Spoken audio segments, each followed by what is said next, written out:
প্রতিদিন সন্ধ্যা হলে কিছু না কিছু খেতে ইচ্ছা করে।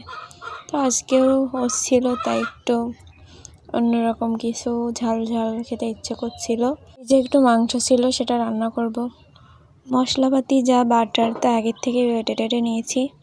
তো আজকে কিভাবে রান্না করব সেটা আর দেখালাম না, এমনি জাস্ট দেখেন কালারটা কত সুন্দর হয় দেখতে এভাবে রান্না করলে, সেটাই দেখাবো।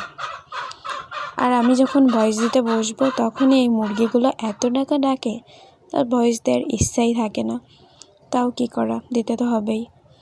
তারপরে দেখছেন তো এইভাবে দেখেন কত সুন্দর হয়েছে দেখতে কালারটা। আমি জানি আপনারা এর থেকে অনেক সুন্দর করে রান্না করতে পারেন, কিন্তু আমি যেভাবেই পারি সেভাবেই দেখাই।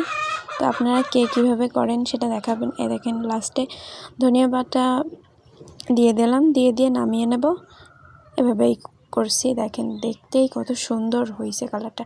আপনারাও বাড়ি রান্না করে দেখবেন। এভাবে রান্না করে আসলে সব কিছুর সঙ্গেই খাওয়া যায়, পরোটা, রুটি, তারপরে খিচুড়ি, সব কিছুর সাথেই খাওয়া যায়। ভিডিও ভালো লাগলে কমেন্ট, লাইক, শেয়ার সবই করবেন।